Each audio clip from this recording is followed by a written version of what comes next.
Hello, hello. Is my voice clear? Yes, sir. Okay.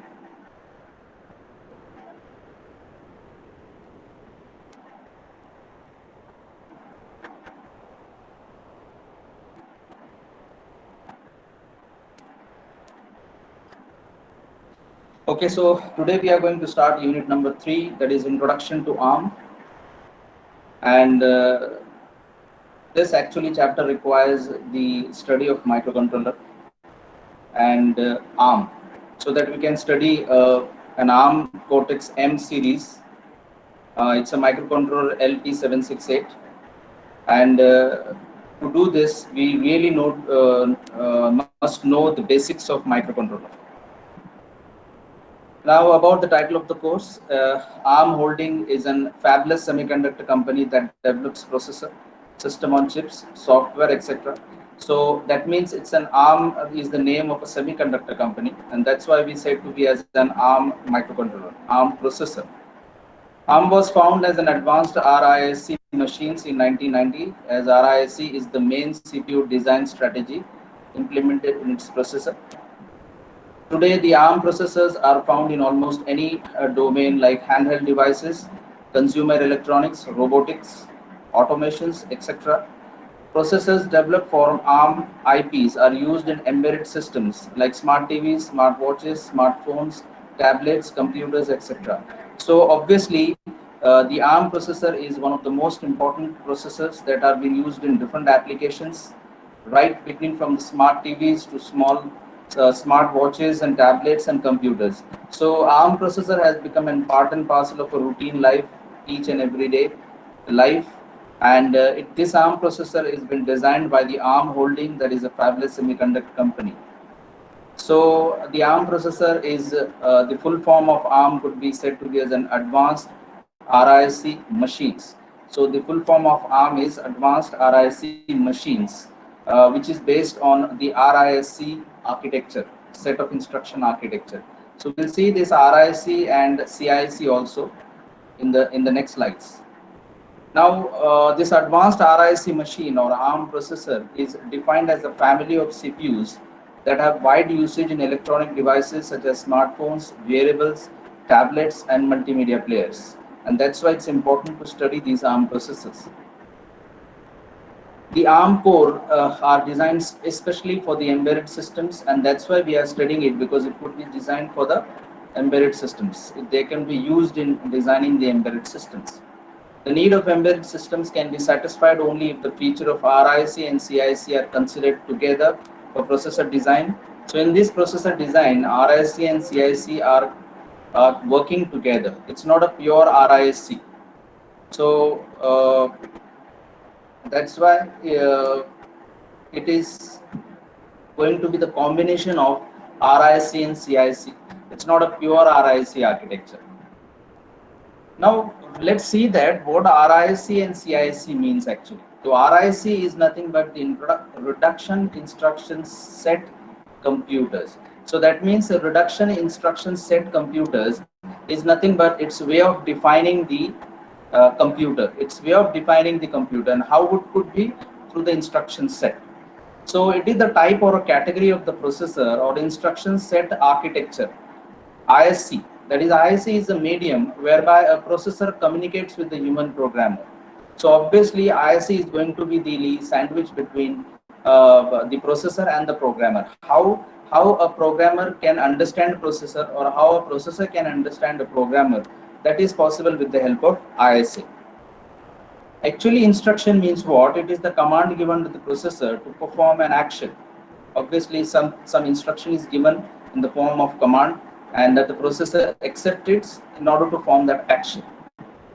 Now, when we have a single instruction, obviously we need to have an instruction set to execute a full task-based thing which a processor can understand. Because if you want to give a task to the processor, how you're going to give by through the instruction set. What is instruction? It is the command given to the processor in order to perform an action.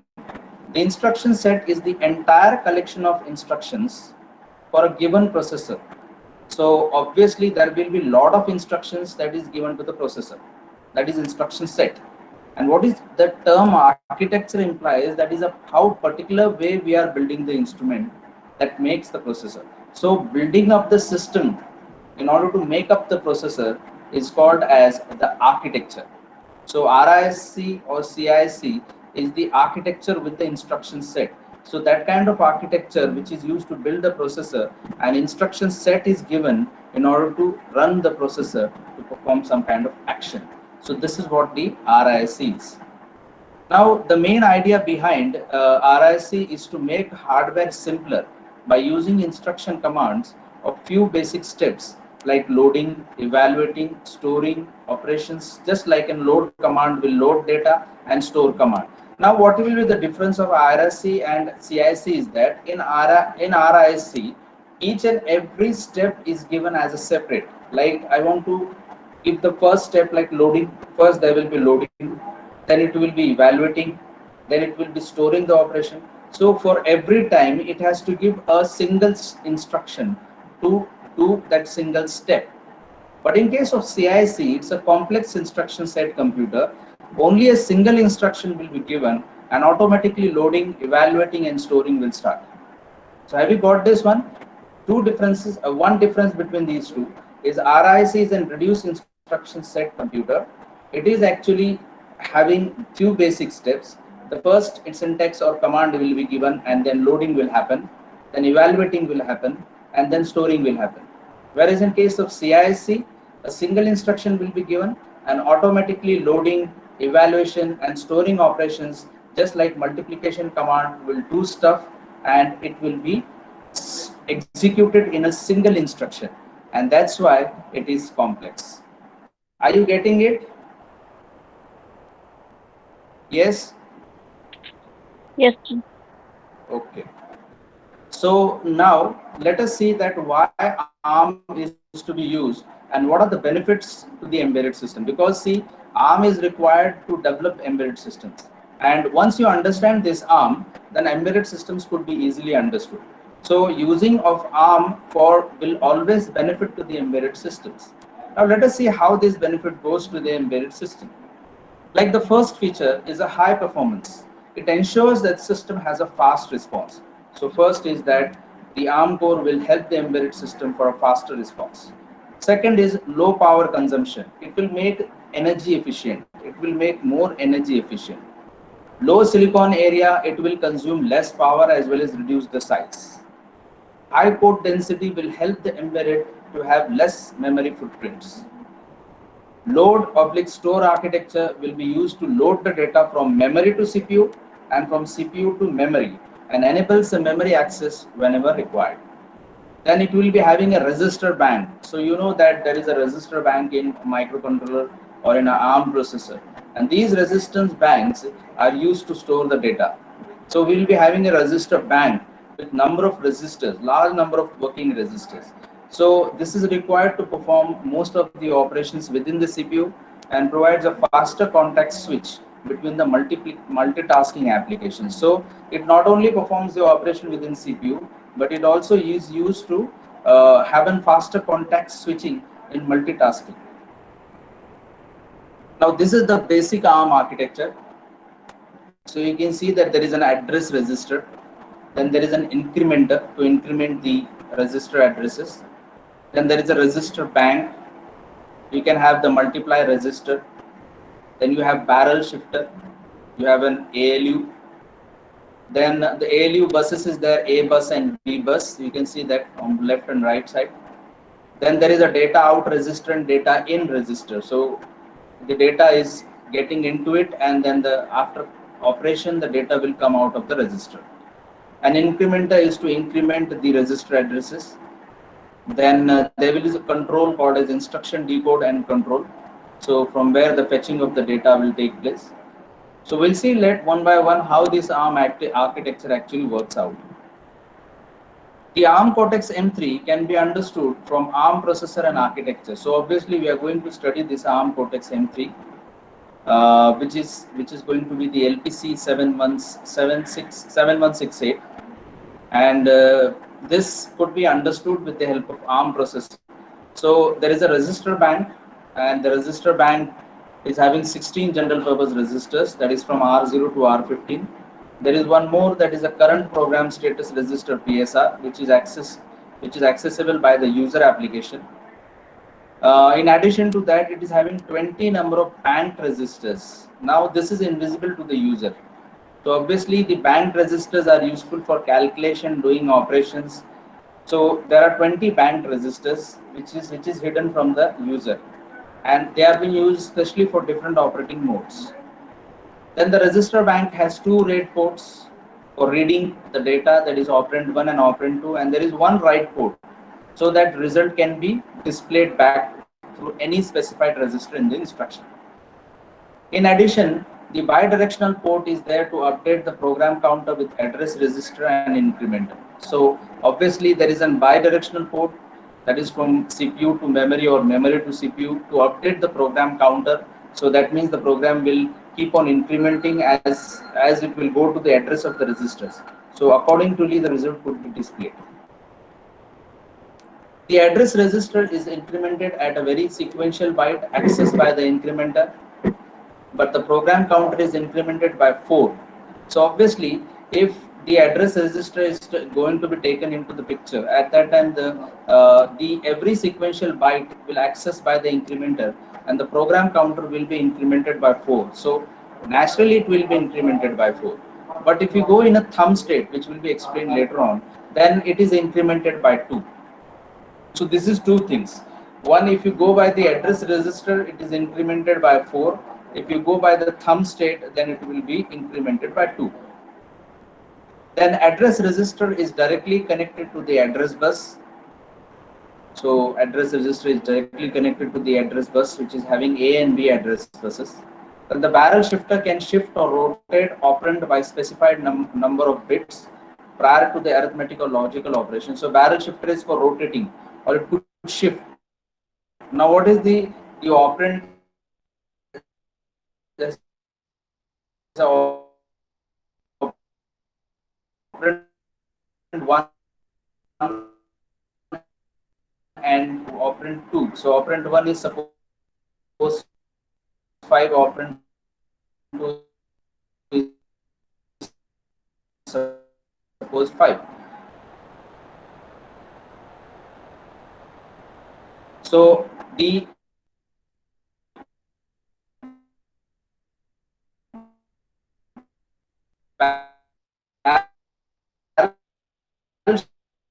shifter can shift or rotate that operand by specified numbers. If I want to rotate it by 2,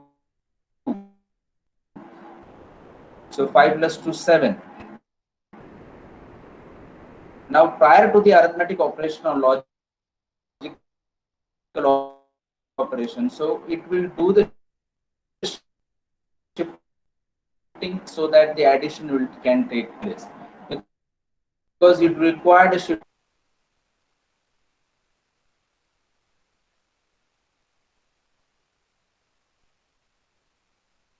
Then a 32-bit ALU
hello guys.